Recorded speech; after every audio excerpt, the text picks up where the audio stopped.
안녕하십니까. 진리TV 박사무일 목사입니다. 2020년 전으로 BC AD로 이렇게 나눕니다. Before COVID-19 또 After COVID-19으로 이렇게 나누지요.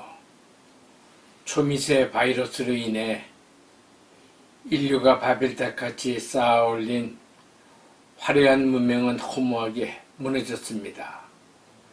지금이야말로 하나님 앞에 회개하고 성경으로 돌아와야 합니다.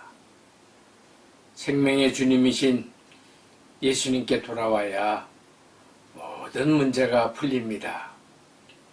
요한복음 1장에서 12장까지는 표적의 장입니다.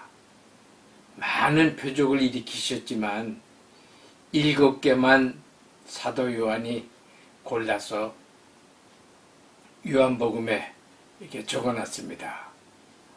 첫 표적은 가나 혼인잔치에서 물로 포도주를 만드신 표적입니다.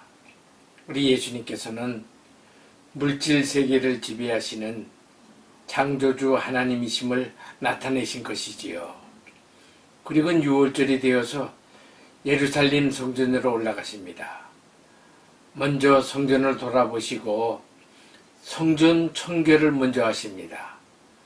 내 아버지의 집으로 장사하는 집을 만들지 말라 하시면서 노끈으로 채찍을 만들어서 성전 청결을 하시는데 하나님의 영광이 떠난 성전을 보시고 이 성전을 헐라 내가 사흘 동안에 일으키리라. 겉만 화려한 헤롯이 42년 동안 지은 성전을 허물라는 것이지요.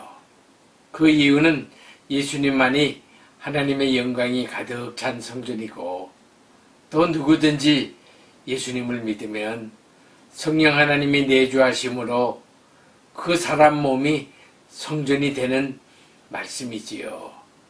마태복음 12장 6절에 보면은 예수님께서 성전보다 더 큰 이가 여기 있느니라. 많은 사람들이 그 말씀을 할 때 잘 알아듣지 못했습니다. 우리 예수님은 성전보다 크신 분이십니다. 화려한 성전을 우상으로 섬기는 그 이스라엘 백성들에게 말씀하시는 것이지요. 유대인들은 잘못된 성전 사상이 있습니다. 성전 절대주의 사상인데 예루살렘 성전이 있으면 이스라엘은 영원히 멸망하지 않는다는 생각입니다. BC 586년에 느부갓네살 바벨론 왕이 완전히 성전을 멸망시킵니다. 모든 백성들을 노예로 팔아버리고 또 똑똑한 사람들은 다 바벨론으로 끌고 갑니다. 그리고 AD 70년에 또 성전이 또 완전히 멸망을 합니다. 로마의 타이투스 장군이 와가지고 모든 사람들 다 노예로 붙잡아가고 아주 예루살렘 성전을 다시는 세울 수 없을 정도로 파괴합니다. 아직까지도 그 서쪽 벽만 지금 남아있는 거지 성전은 없습니다. 특별히 성전에서 재물 판매상과 환정상들이 장사하는 그것은 바로 이방인의 뜰입니다. 하나님의 원대한 구원 계획 안에 유대인들보다 이방인들을 먼저 하나님의 백성 삼는 구원 계획이 있습니다.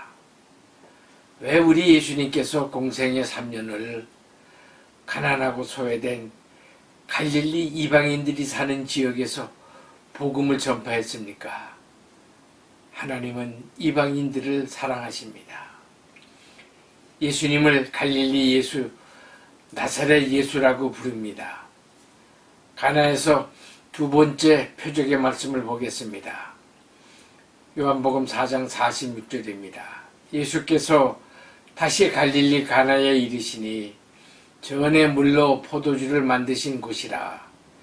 왕의 신하가 있어 그의 아들이 가버나움에서 병들었더니 왕의 신하, 헬라어로 보니까 바실리코스라 그랬는데 영어로 보면은 노블맨이라고 했습니다. 고귀한 신분인데 권력과 명예와 부를 다 가진 사람이 왕의 신하입니다.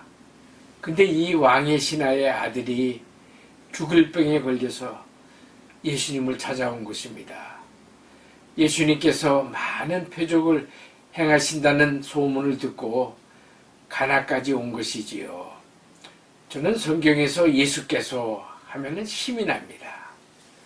움직이시는 예수님, 일하시는 예수님, 부지런한 예수님, 능력이 많으신 예수님, 사랑이 많으신 예수님, 자비로우신 예수님, 가시는 곳곳마다 하나님의 영광을 나타내는 예수님을 볼 수 있습니다. 이 가나라는 동네는 나사렛 동네 우회에 있는 동네입니다. 요한복음 1장 45절에 보면은 빌립이 가장 친한 친구 나다나엘에게 전달을 합니다. 여러 선지자가 기록한 그 일을 우리가 만났으니 요셉의 아들 나사렛 예수니라. 그러니까 이 나다나엘이 빌립에게 나사렛에서 무슨 선한 것이 날 수 있느냐. 빌립이 다른 소리 하지 않고 와보라 합니다. 영어로는 come and see라고 그러죠. 왜 그런 얘기를 하냐면은 나다나엘은 고향이 가나입니다. 그리고 아랫동네 나사렛을 잘 압니다. 그런 변두리 촌동네에서는 도저히 메시아가 나올 수 없다는 생각을 이 나다니엘이 한 것이지요. 제가 예수님이 자라나신 그 나사렛을 가보니까 정말로 고립된 아주 촌동네입니다. 예수님께서 고향 나사렛 회당에서 말씀을 전파하시고 가르치시는데 다 놀라면서 목수의 아들이 아니냐. 이 지혜와 이런 능력이 어디서 났느냐. 예수님을 배척을 합니다. 그때 우리 예수님께서 선지자가 고향에서는 환영을 받는 자가 없느니라. 그리고 몇 마디를 더 했는데 예수님을 미워해가지고 낭떠러지를 끌고 가서 죽이려고까지 했습니다.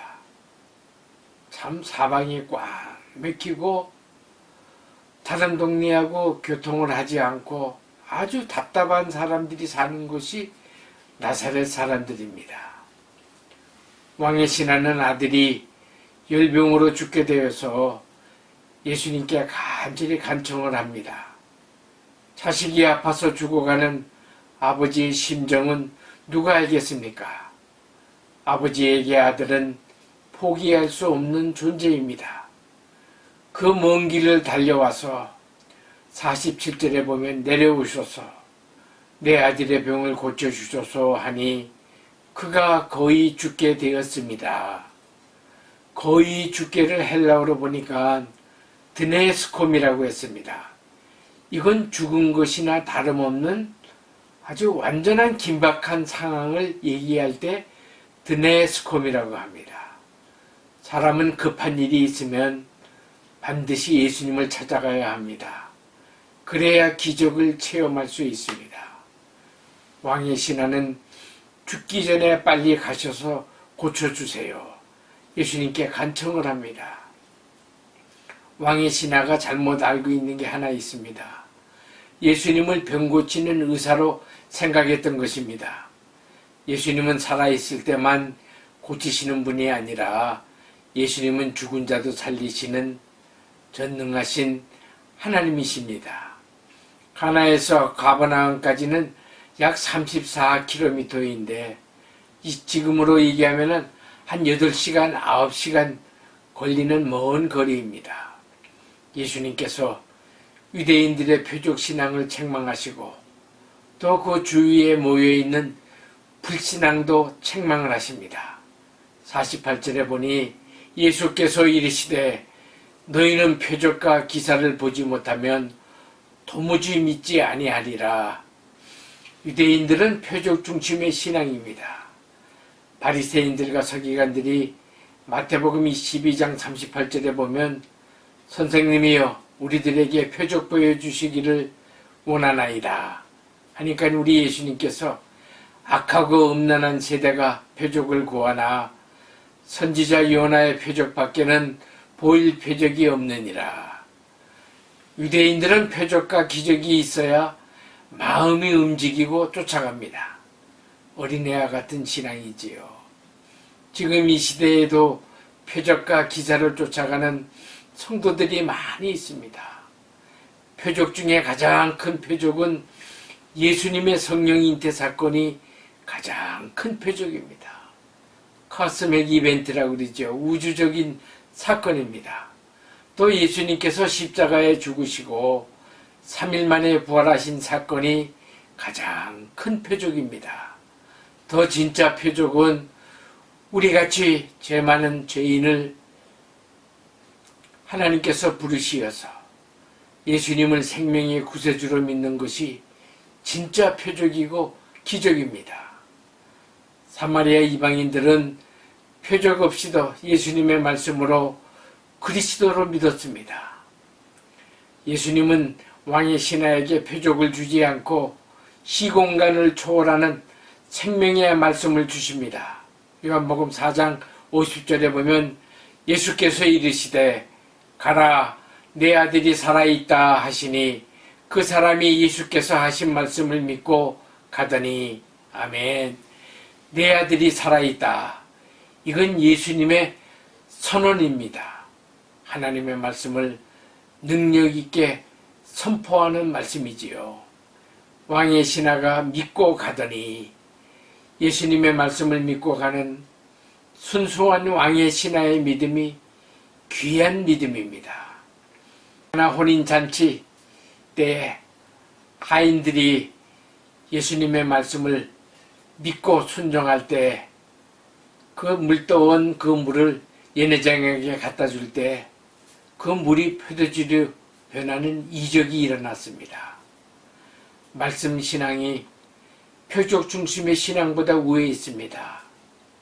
하나님의 말씀이 표적을 일으키지 표적이 하나님의 말씀을 만들지는 않습니다.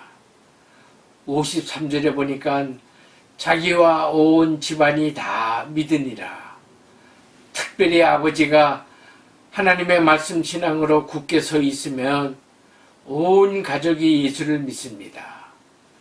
백부장 고넬레의 가정도 온 가족이 예수를 믿었고 삭거의 가정도 온 가족이 예수님을 믿고 구원을 받았습니다. 빌립보의 감옥의 간수장도 예수 믿고 온 가족이 구원을 받습니다. 구약에는 오베데돔의 가정이 큰 복을 받아서 가정 대대로 예루살렘 성전 문지기와 중요한 하나님의 일들을 했습니다. 말씀으로 신앙생활하는 성도는 놀라거나 흥분하지 않습니다. 말씀을 늘 묵상하고 기도하면서 하나님께 전적으로 의탁하는 믿음 생활을 합니다. 애프터 코비드 19 이후로는 하나님의 말씀을 믿고 사람들만이 악하고 음란한 죄악 많은 세상에서 믿음으로 살 수 있습니다. 하나님의 말씀을 읽고 듣고 순종해서 기쁨이 차고 넘치는 복된 삶이 되시기를 예수 그리스도의 이름으로 축복하고 기도합니다. 고맙습니다.